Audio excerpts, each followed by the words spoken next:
Faridpur engineering college Islamic research and দাওয়া centre কর্তৃক আয়োজিত অত্র প্রতিষ্ঠানের ষষ্ঠ ব্যাচের বিদায় উপলক্ষে আয়োজিত নসিহামূলক আলোচনার সম্মানিত সভাপতি,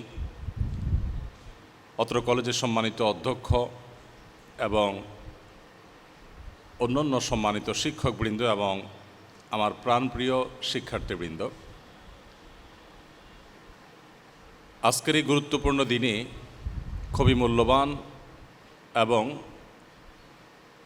খুবই গোছালো একটি প্রোগ্রামে আমাকে কিছু কথা বলার জন্য অনুরোধ করা হয়েছে, সুযোগ দেয়া হয়েছে। সময়ত উপস্থিতি আল্লাহ রাব্বুল আলামিনের তরফ থেকে আমাদের জন্য দেওয়া সবচেয়ে বড় নেয়ামত হলো ঈমান। ঈমানের চাইতে বড় এবং মূল্যবান কোনো অ্যাসেট আমাদের আসলে দ্বিতীয়টি হওয়ার কোনো সুযোগ নেই।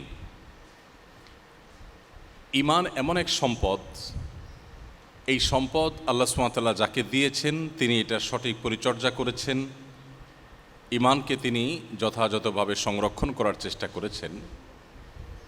তিনি শুধুমাত্র আখিরাতে সুখী হয়েছেন তা নয়, দুনিয়াতেও তিনি সুখী।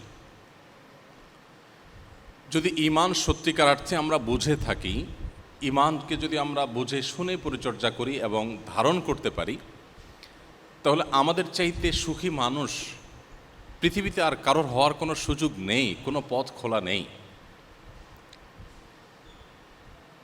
আমাদের সমস্যার বড় একটি জায়গা হলো যে আমরা বেশিরভাগ মুসলিম, যারা আমরা মুসলিম ভাই বোন, আমরা জন্মসূত্রে যারা মুসলমান, আমরা আসলে না ঈমানটাকে বোঝার চেষ্টা করেছি কখনো, না ঈমান সম্পর্কে ন্যূনতম কোনো ধারণা আমাদের মধ্যে তৈরি করেছি বা কোনো ধারণা আমরা রাখি। ঈমানকে আমরা অনেকে মনে করি এটা নিছকই একটা এমন বিশ্বাসগত বিষয় যে বিষয়ের সপক্ষে কোনো যৌক্তিকতা নেই, যেটা আসলে যুক্তি নির্ভর নয়, এরকম বিষয়কে আমরা অনেকে ঈমান মনে করি। অথচ ঈমান যদিও আল্লাহ রাব্বুল আলামিন, আখিরাত, সমস্ত নবী রাসূলগণ, সমস্ত আসমানি কিতাব, তাকদীর ইত্যাদি বিষয়ের উপরে বিশ্বাস করার নাম, দৃঢ় বিশ্বাস করার নাম, কিন্তু এই বিশ্বাসগুলো একেবারে যুক্তিহীন, একেবারেই নিছকই বিশ্বাস নির্ভর, ব্যাপারটি সেরকম নয়। তবে হ্যাঁ, ঈমান এটা শুধুমাত্র যুক্তির উপর দাঁড়িয়ে থাকা কোনো বিষয় নয়, তবে ঈমানের প্রতিটি পয়েন্টের পেছনে রয়েছে অসংখ্য যুক্তি। আল্লাহ রাব্বুল আলামিন আমাদেরকে যে ইসলাম দিয়েছেন, এখানকার প্রতিটি বিষয়, প্রতিটি আদেশ, প্রতিটি নিষেধ, প্রতিটি পয়েন্ট, এগুলোর পেছনে রয়েছে বহুবিধ যুক্তি, যার কোনোটি হয়তো মানুষ আবিষ্কার করেছে 500 বছর আগে, কোনোটি হয়তো ইসলামের নবী করিম সাল্লাল্লাহু আলাইহি সাল্লামের যে আবির্ভাব তার 1000 বছর পর আবিষ্কৃত হয়েছে, কোনোটির যৌক্তিকতা প্রমাণিত হয়েছে আরও পর, কোনোটি হয়তো এখন থেকে আরও 200, 400, 500 বা 1000 বছর পর প্রমাণিত হবে। তবে এটুকু সত্য যে আল্লাহ রাব্বুল আলামিন যে আমাদের ঈমান আনয়নের নির্দেশ করেছেন, এটা নিছকই আল্লাহর নির্দেশ, এর সপক্ষে বা এই ঈমান আনয়ন করার পেছনে কোনো যুক্তি নেই, ব্যাপারগুলো সেরকম নয়। আমি সেদিকে দীর্ঘ আলোচনা যেতে পারবো না, কারণ আমাদের আর অনেক কথা বলতে হবে। শুধু একটি পয়েন্ট আমি বলতে চাই, ঈমান বিল আখিরাহ বা আখিরাতের প্রতি বিশ্বাস পার্থিব জগতই শেষ নয়, বরং পার্থিব জগতের পরের যে মৃত্যু পরবর্তী জীবন আসছে সেটি আসল জীবনের শুরু, এবং সেই জীবনের, সে জগতের কোনো শেষ নেই। এই যে পরকালের প্রতি বা আখিরাতের প্রতি ঈমান, খোলা চোখে দেখলে মনে হয় বিষয়টি একেবারেই যুক্তিহীন বা যুক্তি নির্ভর নয়। আমরা যদি বিষয়টিকে এভাবে দেখি যে একজন মানুষ পৃথিবীতে তিনি কোনোভাবে নির্যাতিত হয়েছেন, কোনোভাবে তার অধিকার ক্ষুণ্ণ করা হয়েছে, তিনি দুর্বল ছিলেন, কোনোভাবেই নিজের অধিকারকে তিনি প্রতিষ্ঠা করতে পারেননি, এই লোকটি সারা জীবন চাপে ছিলেন, প্রেসারে ছিলেন, জুলুম সয়ে সয়ে তাকে দুনিয়া থেকে চলে যেতে হয়েছে। এরকম বহু মানুষ নিশ্চয়ই আমাদের আশেপাশে আমরা খুঁজলে পাব। প্রশ্ন হলো, এই যে লোকটি নির্যাতিত হয়ে, নিষ্পেষিত হয়ে, জুলুমের শিকার হয়ে, অধিকার বঞ্চিত হয়ে নির্মমভাবে মৃত্যুকে তিনি বরণ করে দুনিয়া থেকে চলে গেলেন, এখানেই যদি সব কিছুর শেষ হয়ে যায়, এখানেই যদি সব কিছুর পরিসমাপ্তি হয়ে যায়, তাহলে বিষয়টি এই দাঁড়ালো যে পৃথিবীতে কেউ জোর জবরদস্তি কারোর জুলুম করার ক্ষমতা থাকলে তিনি সেটা করতেই পারেন, আর যে দুর্বল সে নিষ্পেষিত হবে, সে জুলুমের শিকার হবে, তার সান্ত্বনার কোনো জায়গা নেই। আর এই বিষয়টি পৃথিবীর কোনো সমাজে, কোনো মানুষের কাছে কোনো অবস্থাতেই গ্রহণযোগ্য হতে পারে না।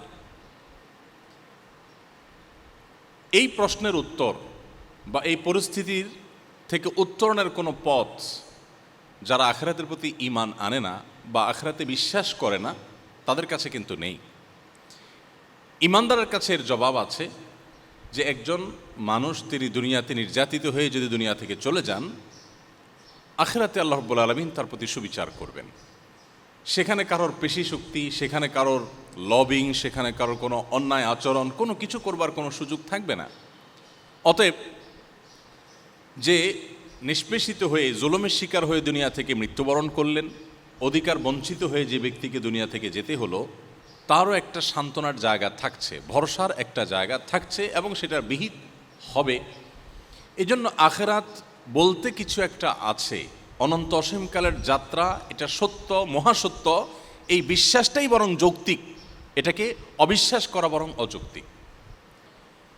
যদিও আমি আগে বলেছি যে ঈমান, ইসলামের কোনো বিষয় যুক্তির উপর দাঁড়িয়ে নেই বা যুক্তির উপর নির্ভর নয়। এমন নয় যে যুক্তির উপরেই তাকে দাঁড়িয়ে থাকতে হয়েছে, বরং আল্লাহ রাব্বুল আলামিনের প্রত্যেকটা আদেশ, প্রতিটা নিষেধ, এর পেছনে বহুবিধ যুক্তি আছে। যুক্তি শুধুমাত্র সেগুলোকে দাঁড় করিয়ে রেখেছে তা নয়। যুক্তি তো আমাদের বিবেক প্রসূত, এটা পরিবর্তনশীল, এটা ভুল হতে পারে, সঠিক হতে পারে, এটা কোনো সঠিক বা ভুলের কোনো মানদণ্ড হতে পারে না। কিন্তু তারপরেও দিন শেষে একজন মুসলিম হিসাবে, একজন ঈমানদার মানুষ হিসাবে আমাদের এটি জানা থাকা দরকার যে আল্লাহ রাব্বুল আলামিনের কোনো আদেশ নিষেধই আমাদেরকে তিনি অযৌক্তিকভাবে করেননি। হয়তো আমার কাছে অযৌক্তিক মনে হতে পারে, আমার পরের জেনারেশনের কাছে এটা যৌক্তিক মনে হতে পারে, এরকম বহুবিধ বিষয় আছে। তো যে কথাটি আমি বলছিলাম যে ঈমান হলো আমাদের সবচেয়ে বড় অ্যাসেট, সবচেয়ে বড় সম্পদ। মুশকিল হলো এই ঈমান আনতে আমাদের কষ্ট করতে হয়নি।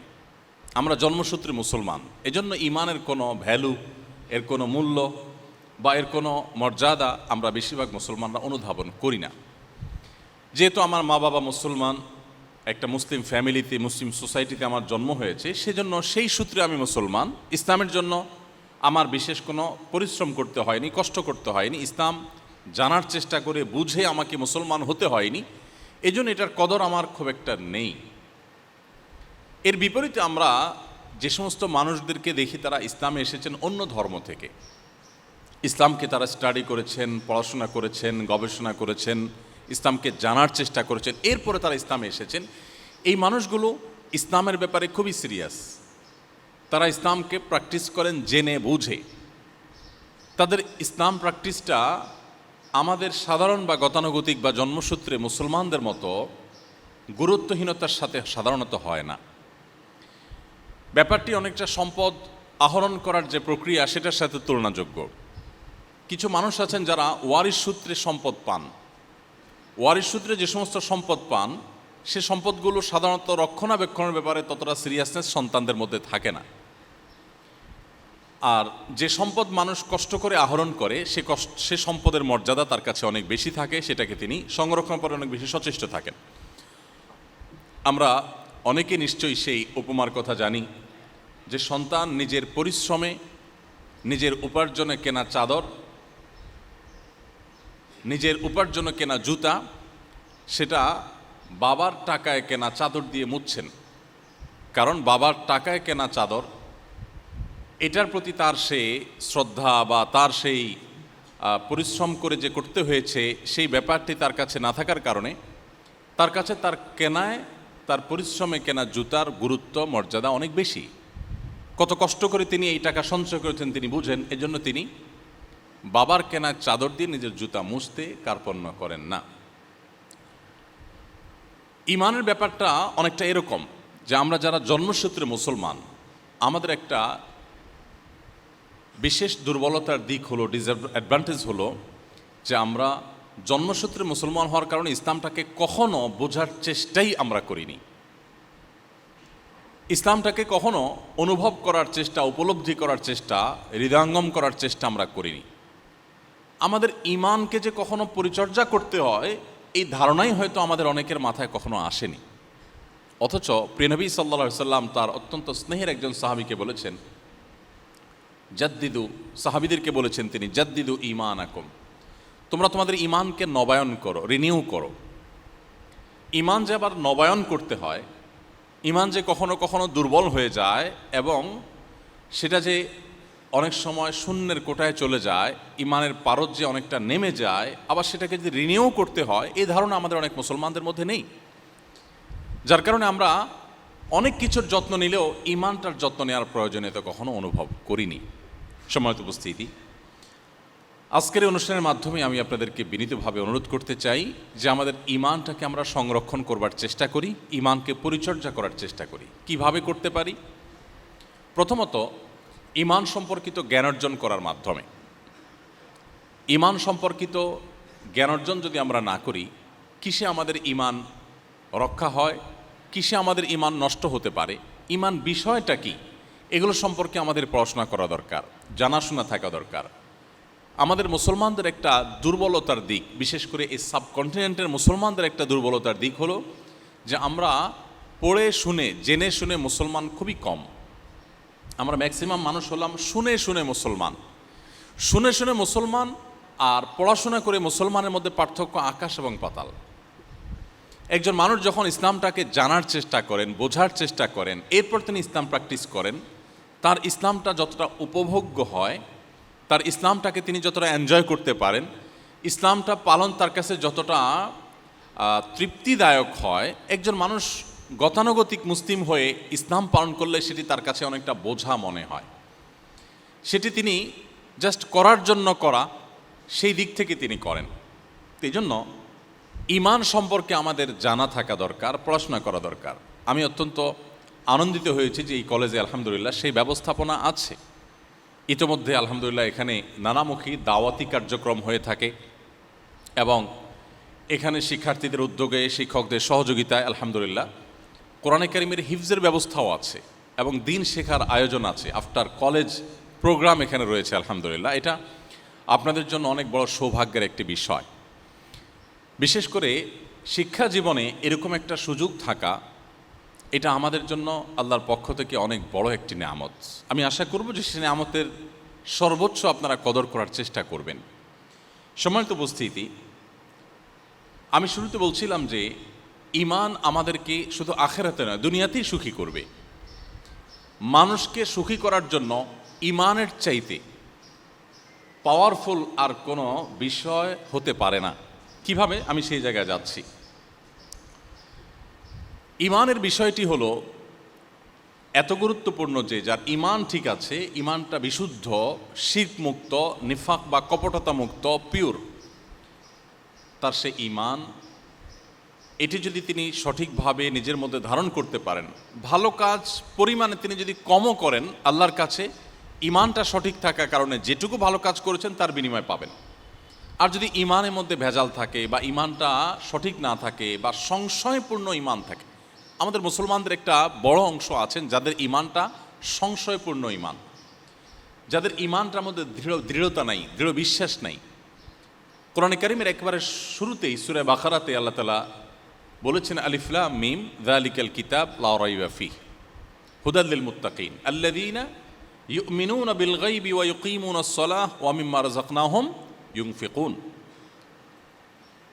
এই যে আয়াত, এই আয়াতের মধ্যে আপনি লক্ষ্য করবেন যে আল্লাহ রাব্বুল আলামিন মুত্তাকিদের পরিচয় দিয়ে, কোরআন কাদের জন্য উপকার হবে তাদের পরিচয় দিতে গিয়ে বলেছেন যে তারা ঈমান আনবে, এবং একটা পর্যায়ে বলেছেন ওয়াবিল আখিরাতি হুম ইউকিনুন, তারা আখিরাতের প্রতি দৃঢ় বিশ্বাস রাখে, আখিরাতের প্রতি কোনো সন্দেহপূর্ণ বিশ্বাস সংশয়পূর্ণ বিশ্বাস যদি থাকে তাহলে এটা ঈমান নয়।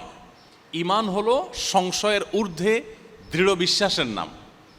এখন আমাদের অনেকের মধ্যে সংশয় কাজ করে, এবং এই সংশয়টা যে কাজ করে এটার পেছনে কিছু ভূমিকা, কিছু কাজ আছে। এক তো শয়তানের ভূমিকা রয়েছে, আর একটা হলো যে শয়তানের দোসর মানুষ শয়তানদের ভূমিকা রয়েছে, যে কীভাবে মানুষের মধ্যে সংশয় সৃষ্টি করা যায়, কীভাবে মানুষের মধ্যে সন্দেহের দানা সৃষ্টি করা যায়। এরকম অনেককেই আমরা সংশয় নিয়ে ঈমানদার।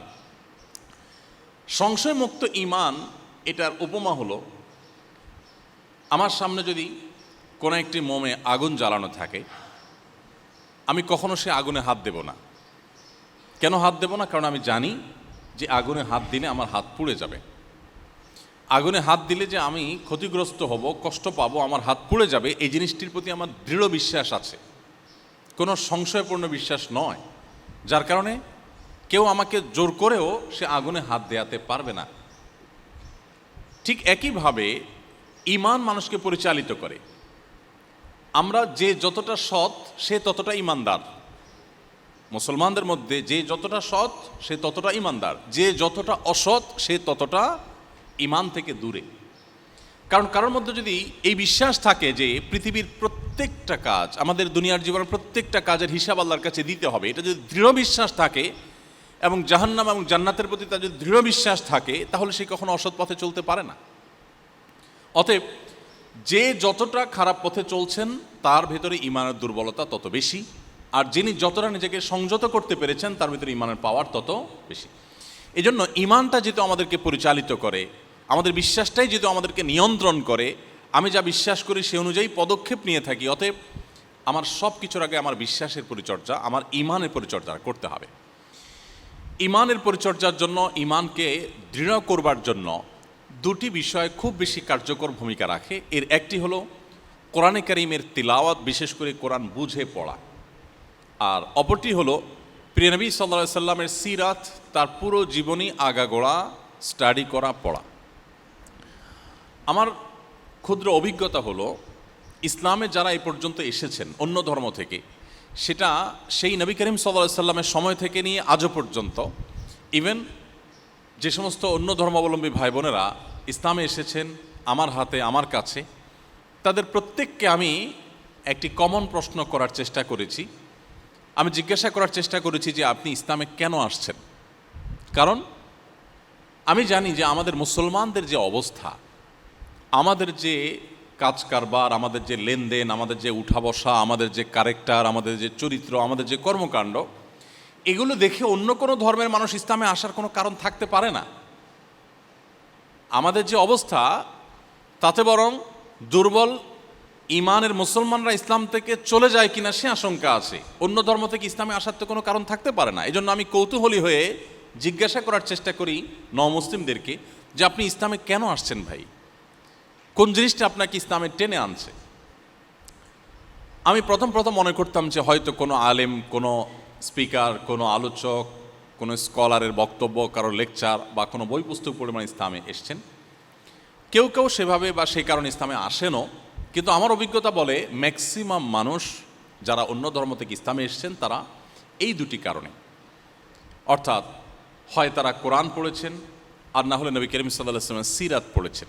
এই দুটির কোনো একটি দ্বারা প্রভাবিত হয়ে তিনি ইসলামে এসেছেন। আপনি যদি একেবারে গোড়ায় চলে যান, দেখবেন ওমর রাদিয়াল্লাহু তাআলা আনহুর ইসলাম আনয়নের পেছনে কোরআনে কারীমের তেলাওয়াত শুনেছেন তিনি, যেখানে তিনি নবী করিম সাল্লাল্লাহু আলাইহি ওয়াসাল্লামকে হত্যা করতে যাচ্ছিলেন দায়িত্বপ্রাপ্ত হয়ে। শুধুমাত্র বোনের বাসায় গিয়ে বোন ভগ্নিপতির কণ্ঠ থেকে কোরআনের তেলাওয়াত শুনেছেন, আর তার পুরো ভেতরের জগৎটা পরিবর্তন হয়ে গেছে, এবং এরপর তিনি গিয়ে ইসলাম গ্রহণ করলেন। তুফাইল ইবনে আমর আদ-দৌসি, তিনি দৌস গোত্রের অত্যন্ত স্বনামধন্য সাহিত্যিক এবং কবি ছিলেন। ইয়েমেনের মানুষ ছিলেন। ইয়েমেন শুধু নয়, তখনকার আরব বিশ্বে, বিশেষ করে মক্কায় অনেক বড় বড় নেতা এবং সাহিত্যিকদের কাছে তিনি অত্যন্ত পপুলার এবং জনপ্রিয় একজন সাহিত্যিক ছিলেন, গবেষক ছিলেন। তুফাইল ইবনে আমর আদ-দৌসি এসেছেন ওমরা করতে, ওমরা বা হজ করতে এসেছেন। মক্কায় আসার পর মক্কায় থাকা তার বন্ধুরা বললেন, দোস্ত, ওমরা বা হজ করতে আসছো ভালো কথা, খবরদার আমাদের এখানে একটা লোক, তার নাম মোহাম্মদ, তার কাছে আল্লাহর পক্ষ থেকে নাকি ওহী আসে, সে সেগুলো যখন তেলাওয়াত করে, এগুলো যখন মানুষ মনোযোগ দিয়ে শুনে, এগুলোর অর্থ অনুধাবন করে, তখন মানুষ সেখানে তার কাছে নত হয়ে যায় এবং বাপদাদার ধর্ম, শিরক যেটা মূর্তি পূজা ইত্যাদি, সেগুলো ছেড়ে ইসলামে চলে আসে। তো তুমি একজন সাহিত্যিক মানুষ, বুদ্ধিজীবী মানুষ, গবেষক, লেখক মানুষ, তুমি বিপদগামী হও, তুমি বাপদাদার ধর্ম থেকে বিচ্যুত হও, এটা আমরা চাই না। সো তুমি একটা কাজ করবে, যতক্ষণ তুমি কাবায় থাকবে, মক্কায় হারাম শরীফে থাকবে, ততক্ষণ তোমার দুই কান বন্ধ করে রাখবে, যেভাবেই হোক, যাতে তোমার কানে ওই মোহাম্মদের যে কোরআন, এটার তেলাওয়াত তোমার কানে আসতে না পারে। বন্ধুদের পরামর্শ অনুযায়ী উনি দোনো কান বন্ধ করার ব্যবস্থা করলেন, তুলা বা কিছু একটা দিয়ে দোনো কান একেবারে এমনভাবে বন্ধ করলেন যে খুব মনোযোগের সাথে না শুনলে কোনো কথা শোনা যাবে না। বেশ কিছুক্ষণ এভাবে থাকার পর, যেহেতু শিক্ষিত মানুষ, তার মনে হলো যে আমি কি এত আনপড় জাহেল যে কেউ কিছু বলবে আর তার মন্ত্রে মুগ্ধ হয়ে আমি তার অনুসারী হয়ে যাব? এত অশিক্ষিত তো আমি না, আমার তো যথেষ্ট সেন্স আছে, নিজের যথেষ্ট জ্ঞান আছে। সো আমি শুনি, যদি কোনো কিছু আমার কানে আসে শুনি, দেখা যাক। উনি এরপর সব কিছু খুলে ফেলে দিলেন এবং সৌভাগ্যবশত যথা আপনার সন্দেহ সেটি বাস্তবায়ন হলো এবং যথা আশঙ্কা তারা করেছিলেন সেটি বাস্তবায়ন হলো এবং তার কণ্ঠে তার কানে কোরআনে কারিমের তেলাওয়াত ভেসে আসলো। কিছুটা শোনার পর, যেহেতু সাহিত্যিক মানুষ, তিনি বুঝলেন যে এটা আসলে কোনো মানুষের কথা হতে পারে না বা মানুষ এই ধরনের কথা বলতে পারে না।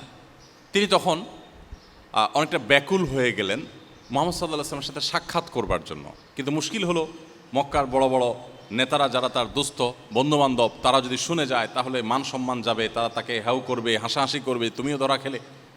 এই জন্য আলী রাদিয়াল্লাহু তাআলা আনহুকে খুঁজে বের করে তার সাথে চুক্তি করলেন যে তুমি আমাকে মুহাম্মদের কাছে নিয়ে যাবে এবং এমনভাবে যাবে যে আমি তোমার সাথে যাচ্ছি এটা যেন কেউ টের না পায়। তুমি সামনে সামনে যাবে, আমি অনেক দূর থেকে তোমাকে ফলো করব। যদি ইতিমধ্যে কোনো নেতা, নেতৃস্থানীয় কোনো ব্যক্তি এসে যায় যারা আমাকে চিনে, আমি বাহির থেকে ওমরা করতে আসছি, আমাকে জানে, যারা আমার পার্সোনালিটি যারা জানে, তারা কেউ যদি এসে যায়, আমি জুতা সারার ভান করে বসে যাব, তুমি তোমার হাঁটা কন্টিনিউ করবে। ভাবটা এমন হবে যে তোমার সাথে আমার কোনো সংযোগ নেই। এইভাবে করতে করতে নবী করিম সাল্লাল্লাহু আলাইহি সাল্লামের কাছে গেলেন। এরপর যাওয়ার পর ইসলাম গ্রহণ করলেন। ইয়ামানের প্রথম ব্যক্তি যিনি ইসলাম গ্রহণ করেন এবং তার মাধ্যমে পুরো ইয়েমেন ঈমানের আলো দ্বারা আলোকিত হয়। কারণ হিসাবে ভূমিকা রেখেছে এই কোরআন। এই কোরআন আমরা আজও পড়ি, কিন্তু তোফায়েল ইবনে আমর আদ-দৌসি যে মুহূর্তের কোরআন তেলাওয়াতের কারণে তার পরিবর্তন এসেছে, আমাদের 30 পারা কোরআন বারবার শুনছি, বারবার তেলাওয়াত করছি, আমাদের মধ্যে পরিবর্তন আসছে না। এর অন্যতম একটা বড় কারণ হলো কোরআন বোঝার কোনো চেষ্টা আমাদের মধ্যে নেই।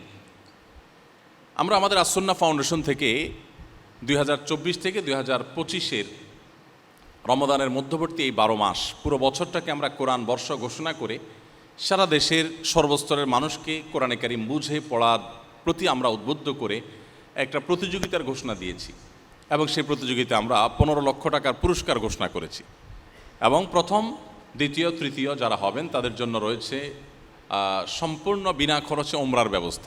আরও অনেক বিপুল পরিমাণে পুরস্কারের ব্যবস্থা আমরা রেখেছি। 6 ধাপে পরীক্ষাটা হচ্ছে। প্রথম 5 ধাপে 6 পারা করে, মাত্র 2 মাস সময়, 6 পারা। আপনি আপনার নিজ দায়িত্বে কোরআনটার তর্জমায় কোরআন দেখে দেখে আপনি পড়বেন। কোনো জায়গায় সংশয় থাকলে স্থানীয় আলেমদের শরণাপন্ন হবেন। শুধুমাত্র তর্জমা, কোনো তাফসির থেকে প্রশ্ন হবে না। তর্জমা যদি কেউ বুঝে পড়ার চেষ্টা করেন, 2 মাস পর, যেমন এই যে মে মাসের শেষ শুক্রবার বাদ ফজর আমাদের প্রথম ধাপের প্রথম 6 পারার পরীক্ষা হবে। ইতিমধ্যে একটা মক এক্সামও আমরা নিয়েছি, যাতে করে প্রশ্নের ধরন নিতে পারেন সবাই, এখানে অংশগ্রহণ করতে পারেন। আমরা বিজয়ীদেরকে পার্সোনাল লাইব্রেরি এবং ফ্যামিলি লাইব্রেরি নামে 2টি বিশেষ এবং ব্যতিক্রমধর্মী পুরস্কারের ব্যবস্থা রেখেছি। 50,000 টাকার বই, ফ্যামিলি লাইব্রেরি। একটা বাসার মহিলা থেকে নিয়ে শিশু পর্যন্ত কার কী ধরনের বই প্রয়োজন, শিশুর জন্য কোন কোন বই দরকার, মায়েদের জন্য কী কী বই দরকার, সেটা ইসলামিক পার্সপেক্টিভ থেকে বেসিক্যালি, এর বাইরে আরও যা জানা দরকার, কমপ্লিট একটা ফ্যামিলির একটা আদর্শ লাইব্রেরিতে যা থাকা দরকার সেটা আমরা অনেক গবেষণা করে, অনেক পরিশ্রম করে বের করে পুরস্কার হিসাবে দিচ্ছি। কারণ গতানুগতিক যে পুরস্কার আছে, এর বাইরে আমরা এমন কিছু দিতে চাচ্ছি যে পুরো ফ্যামিলিকে আলোকিত করবে। যাই হোক, তো আপনাদেরকে আমি উদাত্ত আহ্বান করব যে কোরআন জানবার যে প্রয়োজনীয়তা আছে আমাদের ঈমানকে বৃদ্ধি করবার জন্য, সেই প্রয়োজনীয়তা পূরণ করার একটা সুবর্ণ সুযোগ এটি। পড়াশোনার ফাঁকে ফাঁকে আমরা চাইলে এই কম্পিটিশনে আমরা অংশগ্রহণ করতে পারি এবং আমাদের ইমানকে আমরা বৃদ্ধি করতে পারি। তো আমি যেটি বলছিলাম যে কোরআন থেকে মানুষ ইসলামে এসেছে এর সংখ্যা ম্যাক্সিমাম, অর্থাৎ যত মানুষ ইসলামে এসেছে তার বেশিরভাগ মানুষই কিন্তু ইসলামে এসেছেন কোরআনের কারণে, আর অবশিষ্ট মানুষগুলো দেখবেন সিরাতের কারণে। আপনি মদিনাতে মক্কায় যারা ইসলাম গ্রহণ করেছেন, এই যে লক্ষাধিক সাহাবী ইসলাম গ্রহণ করেছেন, তাদের জীবনে যদি আপনি স্টাডি করেন আপনি দেখবেন যে বেশিরভাগ মানুষ ইসলাম গ্রহণ করেছেন প্রিয় নবী সাল্লাল্লাহু আলাইহি সাল্লামের ব্যক্তিত্বে মুগ্ধ হয়ে। এবং একজন বন্দী মদিনার এক খুঁটির সাথে তাকে বেঁধে রাখা হয়েছিল, একটি গোত্র নেতা, গোত্রের প্রধান ছিলেন তিনি। ঘটনা আপনারা অনেকে পড়েছেন বিভিন্ন বই পুস্তকে। নবী করিম সাল্লাল্লাহু আলাইহি সাল্লাম ওই বন্দীর কাছে এসে তার সাথে কুশল বিনিময় করলেন, তুমি কেমন আছো কি।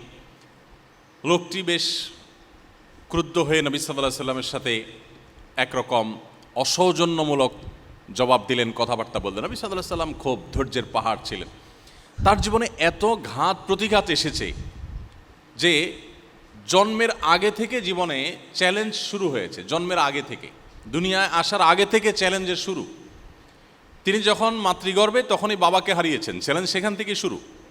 এরপরে জন্মের পরপর যখন এখনও তার শৈশব পার করতে পারেন নাই, তখনই তার মাকে হারালেন। এরপর যখন কৈশোরে পা দিলেন, মোটামুটি একটু বুঝতে শিখলেন, তার একমাত্র আশ্রয়ের জায়গা ছিল দাদা আব্দুল মুত্তালিব, তাকেও হারালেন।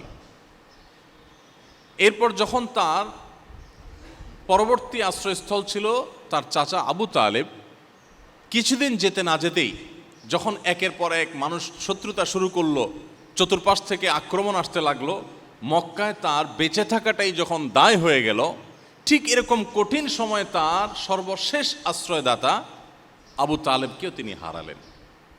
এবং এরকম কঠিন একটি সময়ে তার জীবনের অন্যতম ভরসার জায়গা তার স্ত্রী উম্মুল মুমিনিন খাদিজা রাদিয়াল্লাহু তাআলাকেও হারালেন।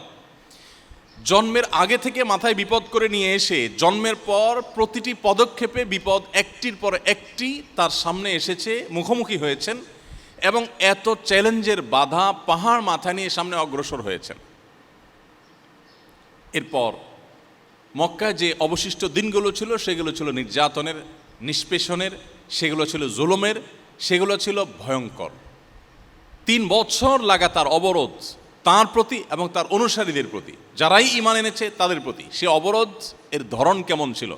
আজকাল যে পৃথিবীতে অবরোধ দেওয়া হয়, এটা সেরকম অবরোধ ছিল না, এর চাইতে অনেক বেশি ভয়ঙ্কর ছিল।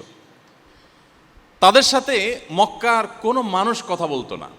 মুসলমান হয়েছেন তো হাতে গোনা কয়েকজন, আর পুরা মক্কা নগরীর যে শত শত হাজারো মানুষ, কেউ তাদের সাথে কথাও বলতেন না, কোনো কিছু তাদের কাছে বিক্রি করতেন না, তাদের কাছ থেকে কিনতেন না।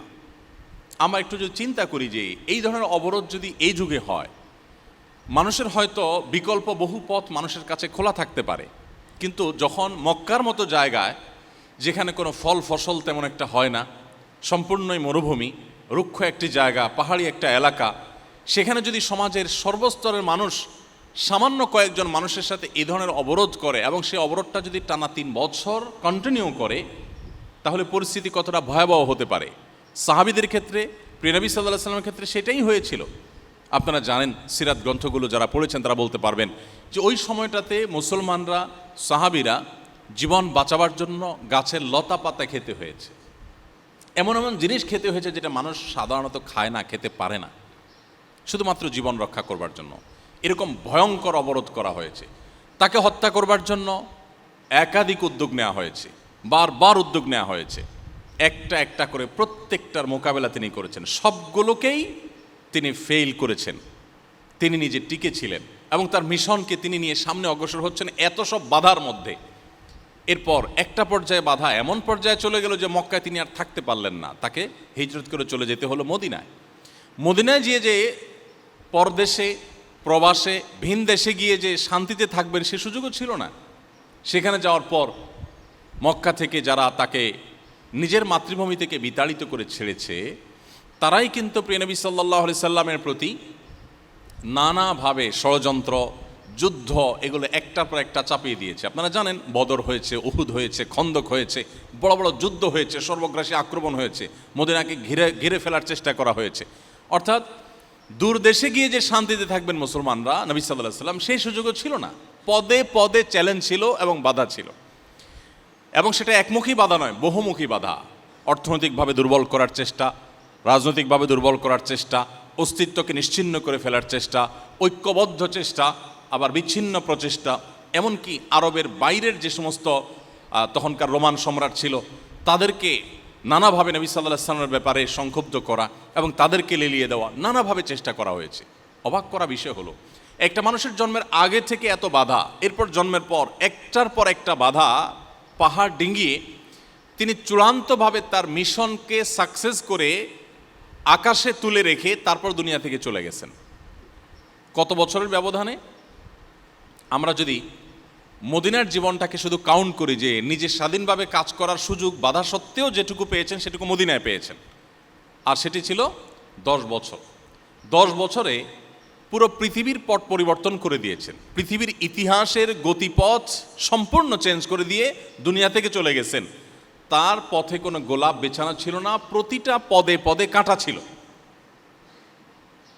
মুসলমান তো বটেই, একজন অনুসন্ধানী, একজন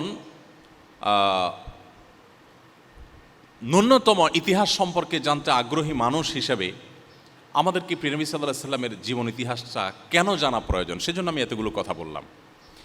কিভাবে একজন মানুষ তার জীবনে এত অল্প সময়ে এত বড় সাফল্যের চূড়ান্ত শিখরে পৌঁছতে পারেন, পৃথিবীতে এরকমটি আরেকটা ইতিহাস তো খুঁজে পাওয়া যায় না।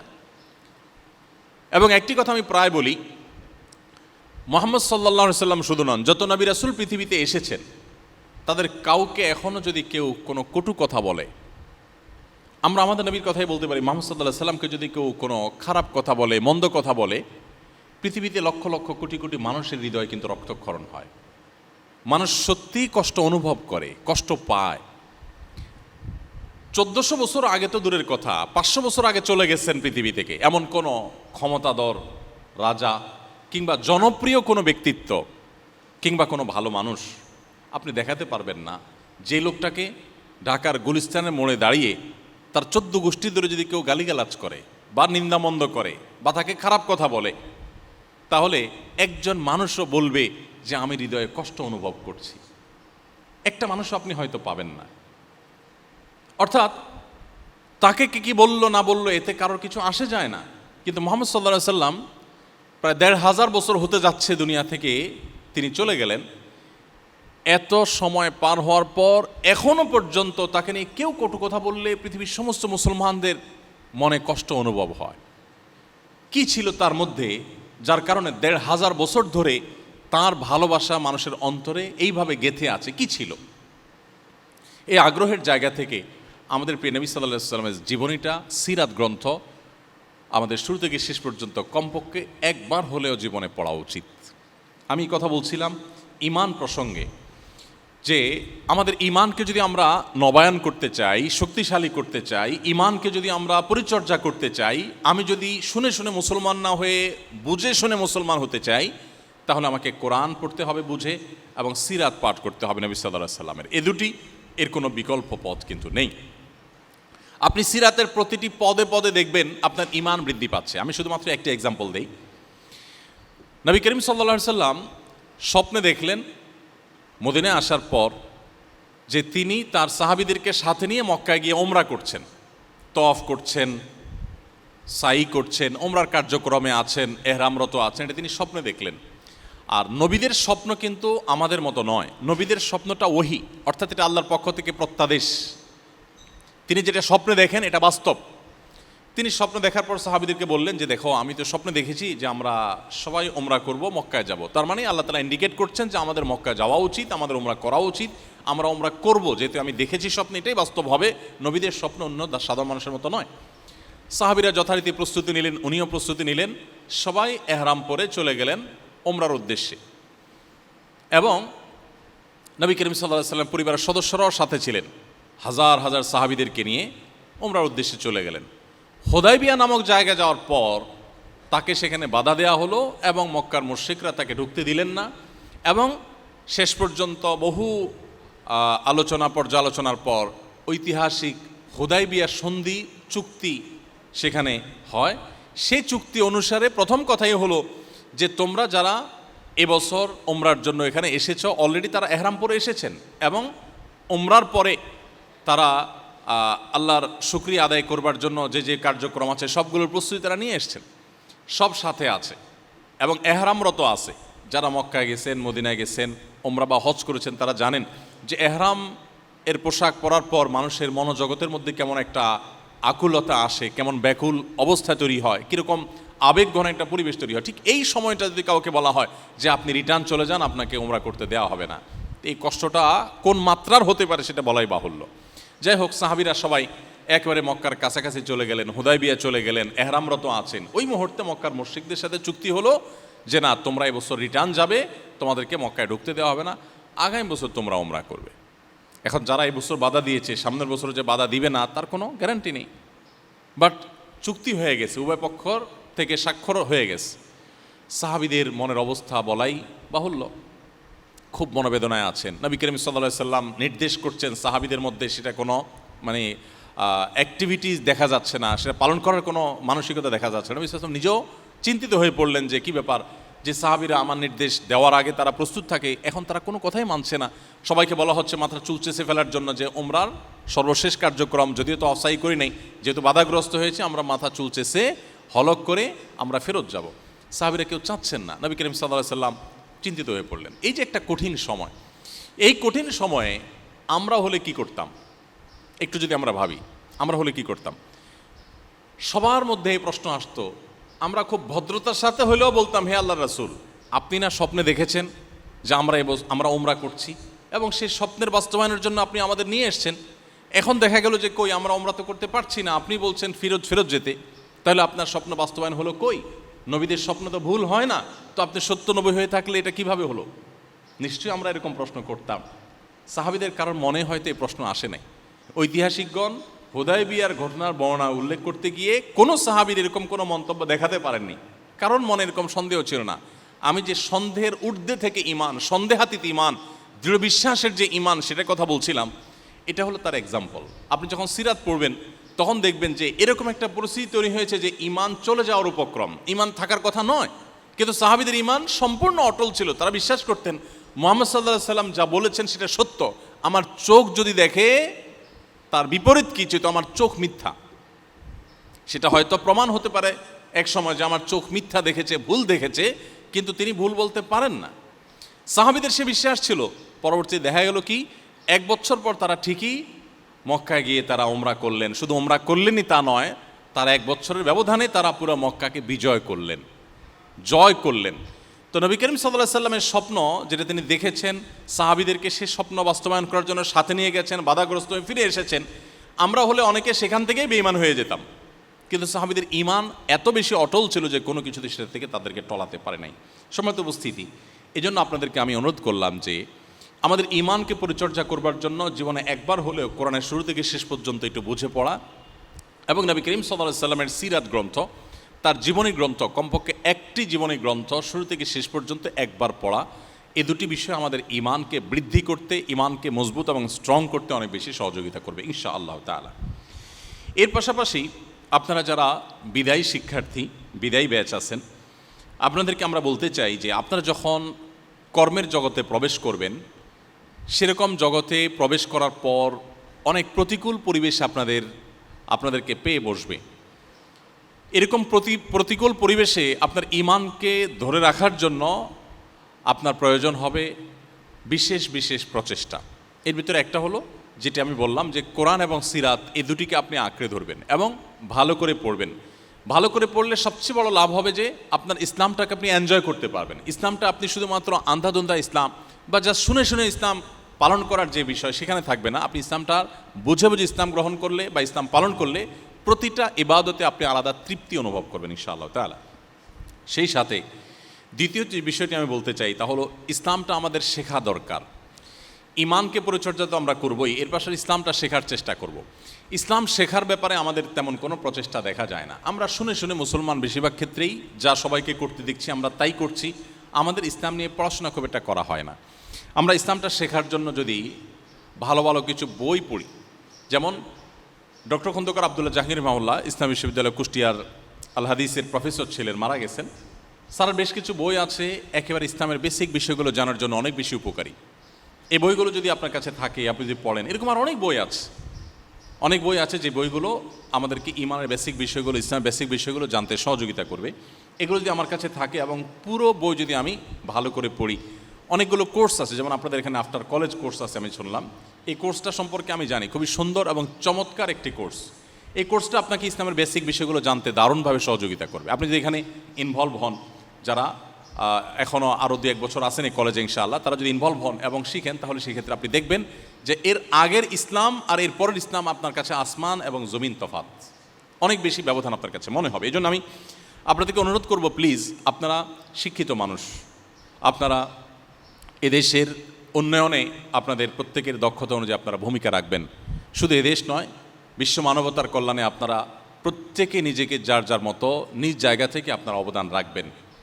অতএব আপনারা যদি ইসলামটা জানার চেষ্টা না করেন, বোঝার চেষ্টা না করেন, আপনি যদি একজন অশিক্ষিত বা শিক্ষাবঞ্চিত মানুষের মতো ইসলামটা আপনার চর্চা করেন, তাহলে সেটা অবশ্যই দুঃখজনক হবে, সেটা কাঙ্ক্ষিত হবে না। এই জন্য আমি আপনাদেরকে বলতে চাই যে আপনারা প্লিজ ইসলামটাকে পড়ুন, জানার চেষ্টা করুন, স্টাডি করুন। আপনি যদি ইসলামকে পড়েন, জানেন এবং বই পুস্তক পড়ে পড়ে ইসলামটাকে চর্চা করার চেষ্টা করেন, আমি বিশ্বাস করি যে আপনার এই ইসলামটাকে আপনি এতটা এনজয় করবেন যে ইসলাম ছাড়া আপনি আর বেঁচে থাকা আপনার জন্য দায় হবে। আপনি ইবাদত ছাড়া টিকে থাকতে পারবেন না, আপনি আল্লাহর আনুগত্যের মধ্যেই স্বাদ এবং তৃপ্তি পাবেন। আপনাকে সততার পথে রাখবার জন্য আর কোনো মোটিভেশনের প্রয়োজন হবে না, যদি ইসলামটাকে আপনি সত্যিকার অর্থে বুঝে শুনে ধারণ করতে পারেন। এই জন্য আমার বিনীত অনুরোধ থাকবে আপনাদের প্রতি, প্লিজ আপনারা ইসলামটাকে জানার চেষ্টা করুন। ইসলামকে জানার জন্য ওয়াজ শুনলে হবে না, ইসলামকে জানার জন্য আপনাকে বই পুস্তক পড়তে হবে অথবা নিয়মতান্ত্রিক কোনো কোর্স করতে হবে। আজকাল অনলাইনে অনেকগুলো কোর্স আছে, যেগুলো কোরআনিক অ্যারাবিকের জন্য কোর্স আছে, ইসলামিক স্টাডিজের জন্য কোর্স আছে, সাধারণ শিক্ষিত মানুষদের জন্য ডিজাইন করা কোর্স আছে, দেশীয় কোর্স আছে, দেশের বাইরের স্কলারদের কোর্স আছে, ইংরেজিতে আছে, বাংলায় আছে, নানা রকমের কোর্স আছে। আপনার সে সমস্ত কোর্সগুলোতে ইনভলভ হতে পারেন, সেগুলোতে ইনভলভ হয়ে আপনার ইসলামটাকে শেখার চেষ্টা করতে পারেন নিয়মতান্ত্রিকভাবে। এখানে যেটা আফটার কলেজ হয়ে থাকে, অন্য জায়গায় আফটার স্কুল আছে, এই সমস্ত কোর্সগুলোতে আপনি ইনভলভ হতে পারেন। নিজস্ব উদ্যোগে বই পুস্তক পড়ে ইসলাম শেখার চেষ্টা করতে পারেন, অবশ্যই সেটা কোনো ভালো আলেমের তত্ত্বাবধানে থেকে। সেক্ষেত্রে ইসলাম শেখার যে ফরজিয়ত, এটা আমাদের আদায় হবে ইনশাআল্লাহ। আমরা তো সেই ধর্মের অনুসারী যেই ধর্মের প্রথম নির্দেশ হলো ইকরা। আপনি আরেকটা ধর্ম, আরেকটা দর্শন পৃথিবীতে দেখাতে পারবেন না যে ধর্মের প্রথম কথা হলো পড়ো।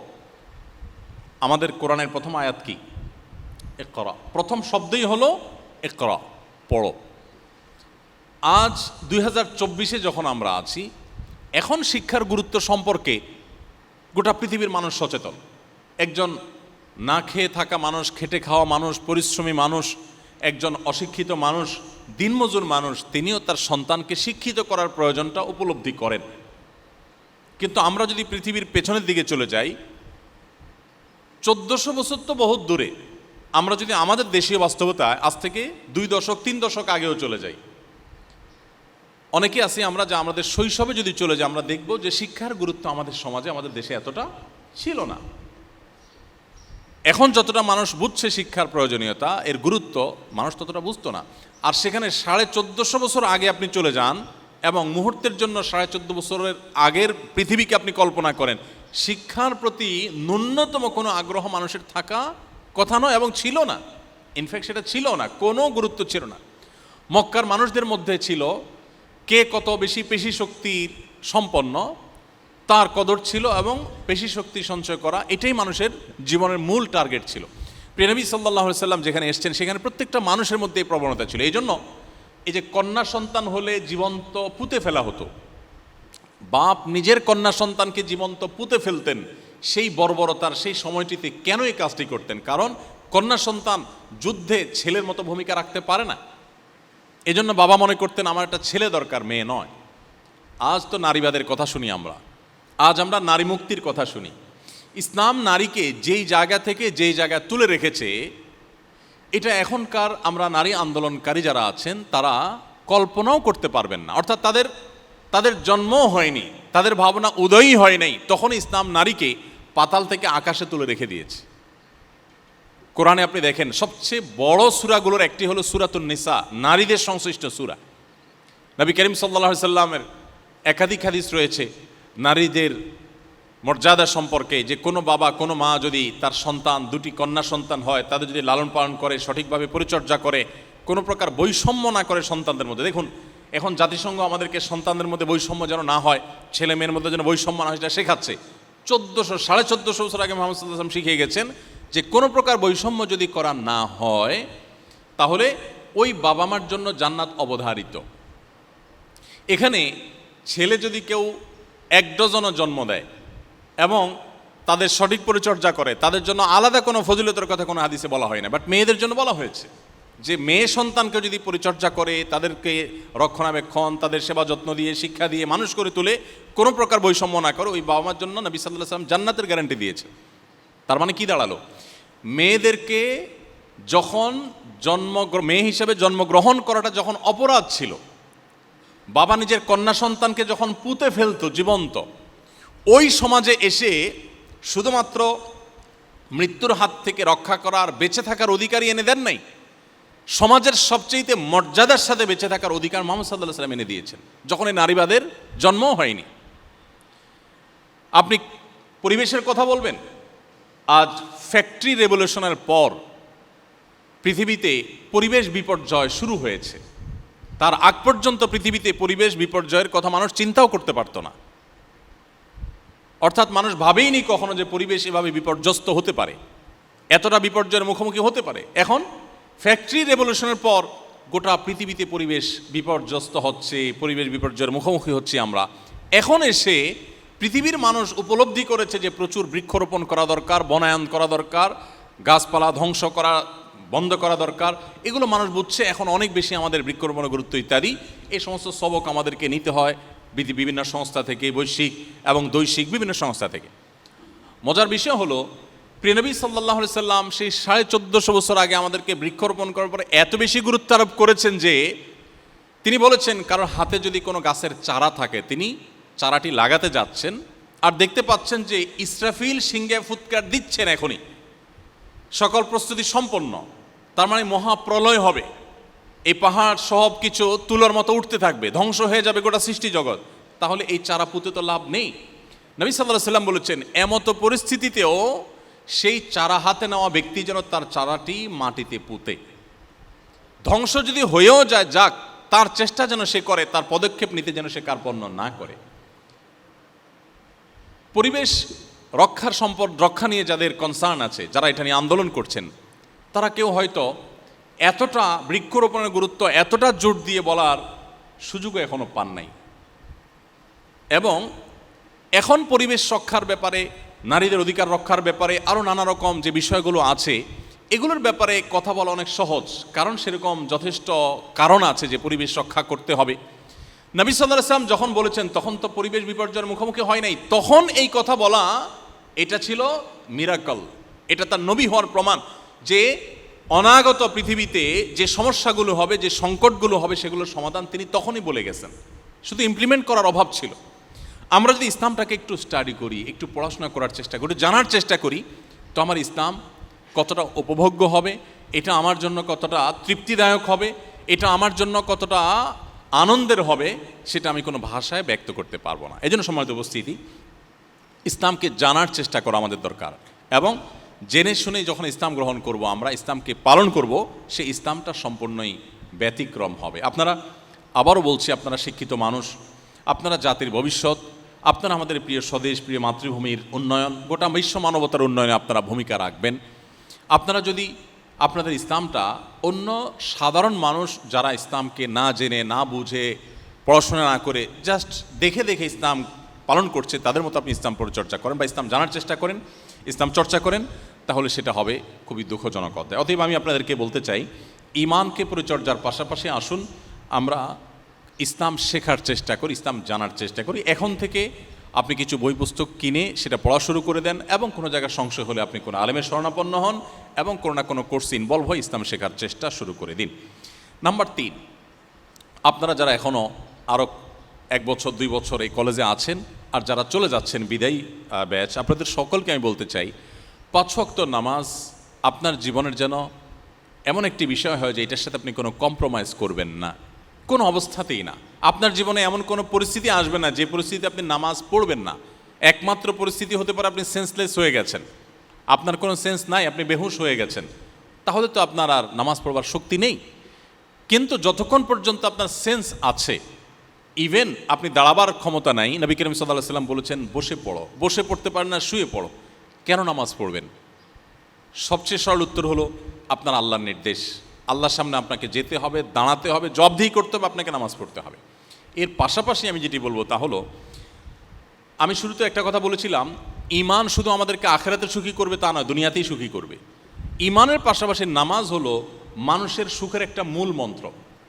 যারা সঠিকভাবে নামাজ পড়েন তারা বলতে পারবেন, যেই কোনো ডিপ্রেশন, যে কোনো পেরেশানিতে, যে কোনো মুসিবতে, যে কোনো বিপদে মানুষের খুব আগ্রহের সাথে, খুশুর সাথে যথাযথভাবে 2 রাকাত নামাজ যদি কেউ পড়ে, তিনি অনেকটা হালকা হয়ে যাবেন, তিনি অনেকটা প্রশান্তি অনুভব করবেন। এটা যারা নিয়মিত নামাজ পড়েন, সুন্দর করে নামাজ পড়তে জানেন, তারা বলতে পারবেন। যারা নামাজ সঠিকমতো ভাবে পড়েন না, বা জুমার নামাজটা হয়তো শুধু পড়েন, 2-4 ওয়াক্ত পড়েন, বাকিগুলো বাদ দেন, বা পড়েন কিন্তু ধীরস্থিরতার সাথে পড়েন না, পড়েন কিন্তু মনঃসংযোগের সাথে পড়েন না, এই মানুষগুলো আসলে নামাজের এই অলৌকিকত্ব অনুভব করতে পারবেন না।